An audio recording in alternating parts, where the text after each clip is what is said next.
રાજકોટ જિલ્લાના ગોંડલ પંથકમાં આવેલ મોવિયા ગામે બનેલી લાખો રૂપિયાની ચોરીની ઘટનાનો રાજકોટ ગ્રામ્ય પોલીસે સફળતાપૂર્વક ભેદ ઉકેલી નાખ્યો છે. મોવિયામાં થયેલી આ સનસનાટીભરી ચોરીમાં સામેલ તમામ આરોપીઓને પોલીસે પોતાના સકંજામાં લઈ લીધા છે. મૂળ સૌરાષ્ટ્રના ગીર પંથકના રહેવાસી એવા આ શાતિર ચોરો પાસેથી પોલીસે ચોરીમાં ગયેલ તમામ મુદ્દામાલ જપ્ત કર્યો છે, જેમાં અંદાજિત 7 લાખ રૂપિયાની કિંમતની ચાંદી અને 80,000 રૂપિયાની રોકડ રકમનો સમાવેશ થાય છે. આ સફળ કામગીરી અંગે માહિતી આપતા રાજકોટ જિલ્લા પોલીસ વડા એસપી વિજયસિંહ ગુર્જરે જણાવ્યું હતું કે પોલીસની ત્વરિત તપનીશના પરિણામે મોવિયા ચોરી કેસનો પૂરેપૂરો મુદ્દામાલ રિકવર કરી લેવામાં આવ્યો છે અને તમામ આરોપીઓની અટકાયત કરી આગળની કાયદેસરની કાર્યવાહી હાથ ધરવામાં આવી છે.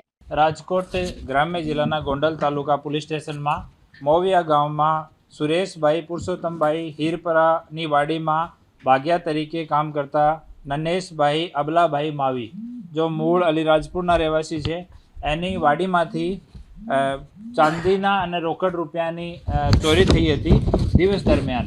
એના ઉપર ગોંડલ તાલુકા પોલીસ સ્ટેશનમાં 14 ઓગસ્ટના દિવસમાં ગુનો દાખલ કરવામાં આવ્યો અને આ ગુનાના ડિટેક્ટ કરવા માટે રેન્જ ડીઆઈજી શ્રી નિલિપ્તરાય સાહેબની સૂચના મુજબ એલસીબી અને લોકલ પોલીસ સ્ટેશન કામ કરતી હતી.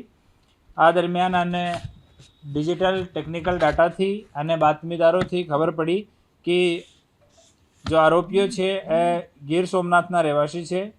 લખન વિજયભાઈ રાઠોડ, ચેતન વિજયભાઈ રાઠોડ અને વિજયની વાઈફ નિશા અને એક રૂપસિંહ રસિકભાઈ રાઠોડ. આમાંથી 3 આરોપીઓ અટક કરવામાં આવ્યા છે.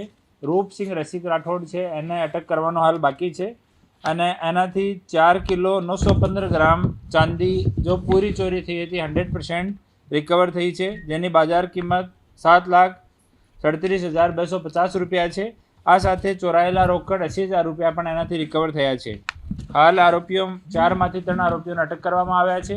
એનાથી પૂછપરછ ચાલુ છે. બીજી ચોરીઓ કોઈ જગ્યા કરી હોય, કોઈ ગુનાહિત ઇતિહાસ હોય, આ સંબંધમાં તપાસ હાલ ચાલુ છે. તમામ મુદ્દામાલ રિકવર થઈ ગયો.